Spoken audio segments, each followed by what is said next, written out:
అలాగే అక్కడ ఏమైందంటే మనుషుల్ని సృష్టించాడు బ్రహ్మ. చాలా పెద్ద కథ ఉంది. 4 భాగాలుగా సృష్టించాడు. ఒక జీవికి ఏమో ఓన్లీ గుడ్లు పెట్టే అవకాశం ఉంటుంది, ఇంకో జీవికి ఏమో మనుషుల్ని కనే అవకాశం ఉంటుంది. అలాగా 4 రకాల జీవుల్ని సృష్టించాడు అనమాట. అయితే దీంట్లో ఏమైందంటే పుడతా ఉన్నారు జనాలు, కానీ చనిపోవట్లేదు. ఒక కాకి మాత్రం చక్కగా వచ్చి అక్కడ మార్కాండేయ తీర్థం అని ఉంటుందండి, అందులో స్నానం చేయగానే మోక్షం పొందింది. అబ్బా, కేవలం కాకి మోక్షం పొందిందంటే మనుషులందరూ మోక్షం పొందుతారని మనుషులందరూ వచ్చి చక్కగా మోక్షం పొందుతా ఉన్నారంట.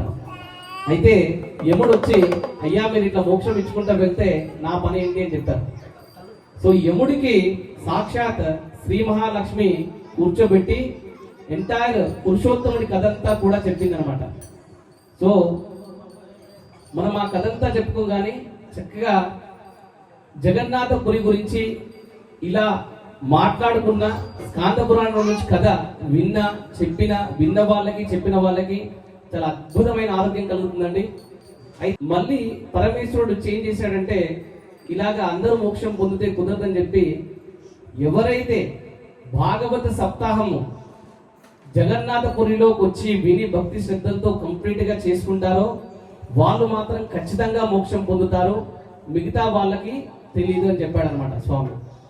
అయితే ఈ విషయం తెలిసిన తర్వాత కూడా 100 మంది తెలిసే ఒక్కటే వెళ్ళగలుగుతారండి, అదనమాట. సో మనం శ్రీరామదండు గుంపుగా తెలిసింది కాబట్టి ఏదైనా ఒక రోజు చక్కగా జగన్నాథపురికి వెళ్ళి అందరం కూడా